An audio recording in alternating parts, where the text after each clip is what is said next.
Assalamualaikum warahmatullahi wabarakatuh. Perkenalkan kami dari kelompok satu akan mempresentasikan hasil diskusi kami.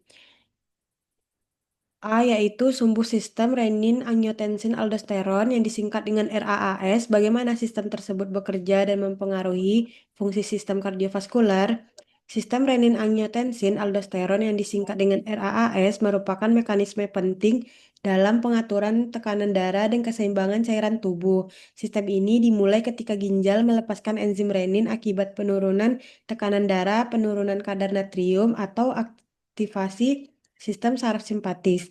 Renin kemudian mengubah angiotensinogen yang diproduksi di hati menjadi angiotensin 1, yang selanjutnya dikonversi oleh angiotensin converting enzyme yang disingkat dengan ACI di paru-paru menjadi angiotensin 2. Angiotensin 2 memiliki efek kuat berupa vasokonstriksi, penjempitan pembuluh darah sehingga meningkatkan tekanan darah. Selain itu, angiotensin 2 merangsang sekresi hormon aldosteron dari kelenjar adrenal yang meningkatkan reabsorpsi natrium dan air di ginjal sehingga volume darah meningkat. Secara keseluruhan, aktivasi RAAS berperan dalam mempertahankan perfusi organ vital, tetapi jika berlebihan dapat menyebabkan hipertensi, remodeling jantung, dan peningkatan risiko penyakit kardiovaskular seperti gagal jantung dan penyakit arteri koroner. Selanjutnya B, bagaimana obat golongan ACI bekerja mempengaruhi RAAS? Berikan beberapa contoh obat penting, penggunaan klinis, dan efek sampingnya. Obat golongan angiotensin converting enzyme inhibitors atau ACI bekerja dengan menghambat enzim AC yang berperan mengubah angiotensin 1 menjadi angiotensin 2 dalam sistem renin-angiotensin aldosteron atau RAAS. Hambatan ini menyebabkan penurunan kadar angiotensin 2 sehingga efek vasokonstriksi berkurang, sekresi aldosteron menurun, serta retensi natrium dan air ikut berkurang. Selain itu, HCI juga meningkatkan kadar bradikinin karena degradasinya terhambat yang turut memberikan efek vasodilatasi. Secara keseluruhan, mekanisme ini menurunkan tekanan darah, mengurangi beban kerja jantung, serta menghambat remodeling jantung dan pembuluh darah. Contoh obat ACI yang sering digunakan adalah antara captopril, enalapril, lisinopril, dan ramipril. Secara klinis, obat-obat ini digunakan untuk terapi hipertensi, gagal jantung, infark, miokard, serta nefropati diabetik karena kemampuannya melindungi ginjal.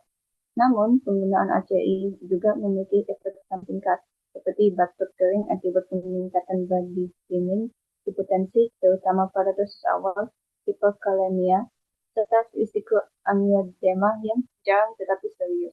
Oleh karena itu, pemantauan fungsi ginjal dan kadar elektrolit sangat penting selama terapi.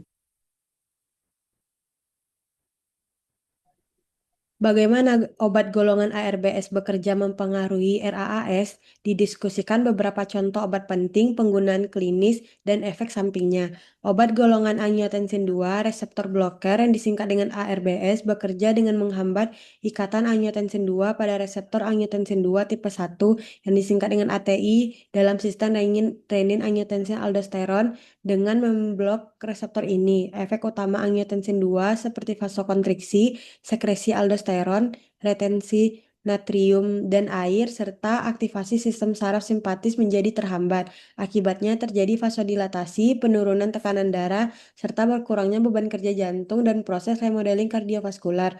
Berbeda dengan ACI inhibitor, ARBS tidak mempengaruhi degradasi bradikinin sehingga memiliki risiko batuk kering yang lebih rendah.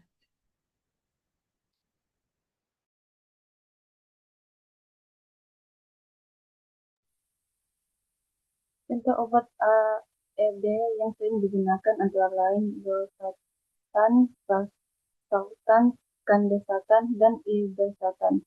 Secara klinis, ARB digunakan untuk mengobati hipertensi gagal jantung, pasca infark miokard, serta nefropatik diabetik karena efek protektifnya terhadap ginjal.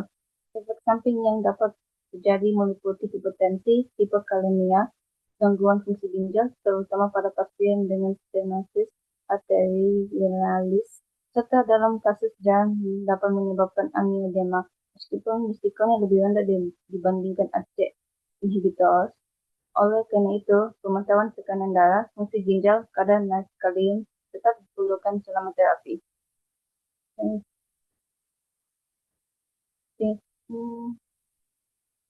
Sekian dari kami, mohon maaf bila ada salah kata. Wassalamualaikum warahmatullahi wabarakatuh.